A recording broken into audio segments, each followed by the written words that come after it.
Danny boy, the pipes are calling from glen to glen and down the mountainside.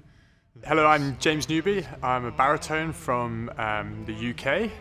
I've been singing now for about 10 years and singing professionally for about 6 years. I currently live in Hanover, so not so far away from Hamburg, and I work here at the Staatsoper.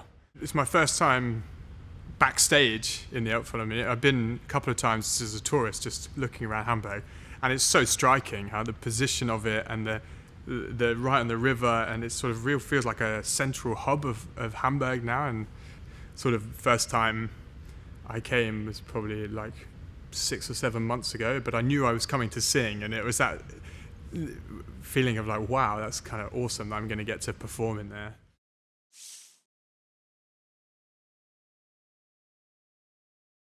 So it's always interesting when you hear different people's opinions about musicians and singers, so I'm quite looking forward to this, to hear some of the prejudices out there and maybe debunk a few myths. Klassische Musiker hören nur klassische Musik. Yeah. I think musicians listen, sure, to a lot of classical music, but only classical music, definitely not. I definitely don't listen just to classical music.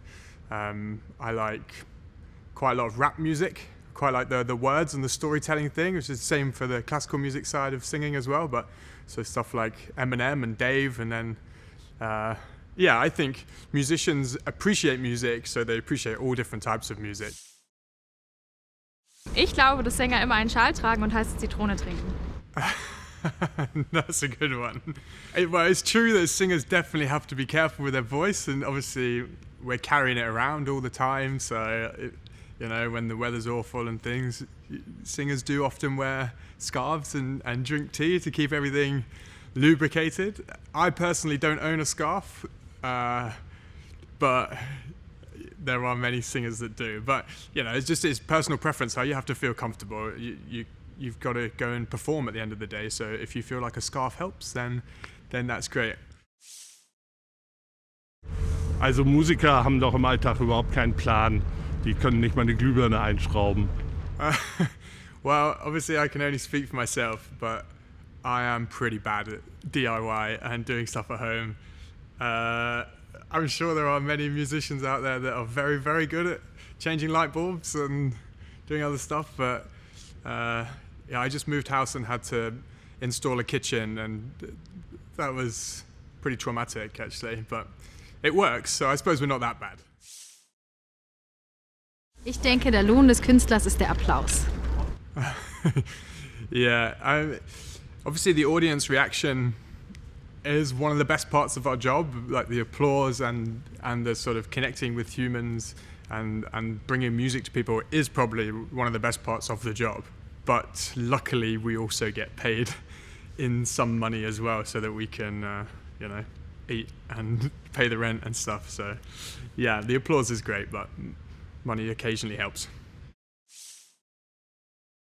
Je größer die Bühne, desto schöner das Konzerterlebnis.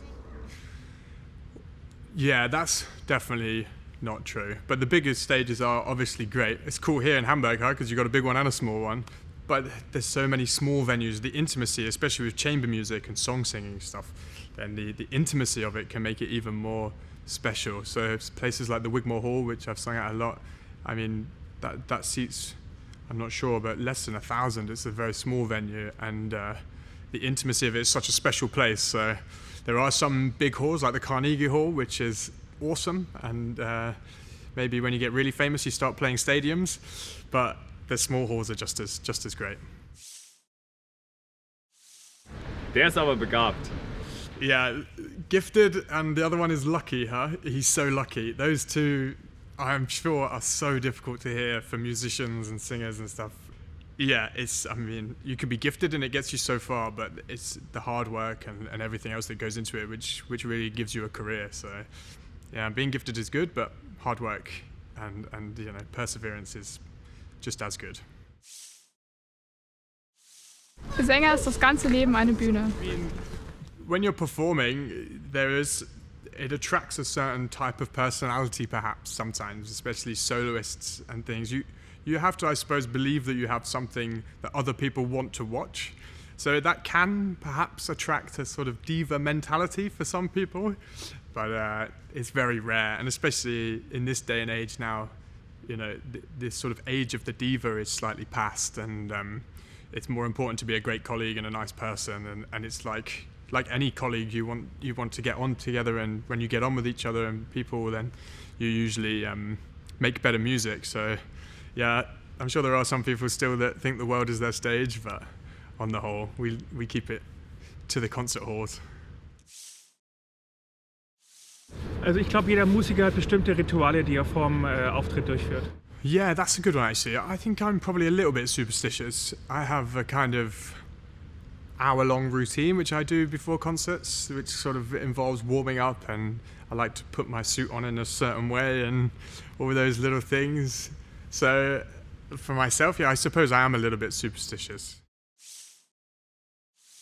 Bist du schon mal bei X Factor aufgetreten? I haven't been on the X Factor. I did actually get an Instagram message once from somebody involved in Britain's Got Talent asking if I would go on that, but I didn't go on it. But my niece was devastated. She thought that would have been the best thing ever. Yeah, I mean, that's the popular opinion, that people think that you can't make a career without doing something like that and being sort of discovered. But obviously, there's a whole different route, and you don't have to kind of go that popular route, although it's great and has worked well for people. But yeah, I haven't yet been on X Factor. Maybe if the concerts dry up, maybe I'll give it a go. Musiker leben in ihrer eigenen Welt und sie vergessen schon mal, dass nicht jeder den Unterschied zwischen einer Oboe und Klarinette kennt.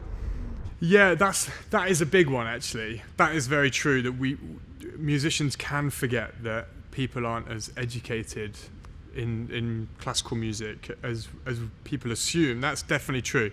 I always like to use my mum as the sort of test with that. So my mum's not very musical, although she could have been, but she's not interested in classical music. So when I'm putting programs together and stuff, I always think of her and like, would my mum be interested listening to this concert? You know, classical music definitely could be more mindful of that, and just making sure that, you know, we don't assume that everybody has the same knowledge as we do when we're sort of making concerts and performing and things like that.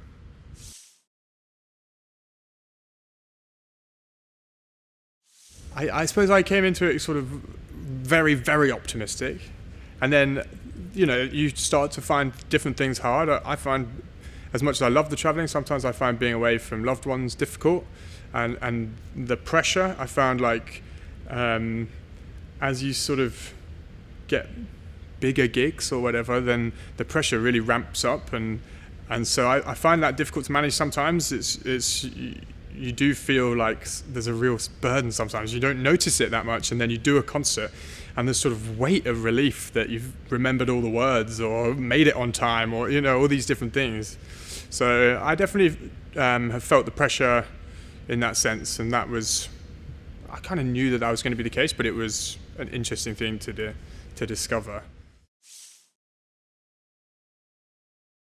I mean, I love it so far. I suppose I'm sort of 6 years into being professional. Yeah, I suppose I'm still right at the beginning in many senses, but yeah, I love it. I love getting to travel. I love coming to new places. It's given me the opportunity to live here in Germany and with everything that's happening. Yeah, and I suppose I love getting up every day and doing something that's stimulating and I enjoy and I'm passionate about. So yeah, I wouldn't change it, I don't think.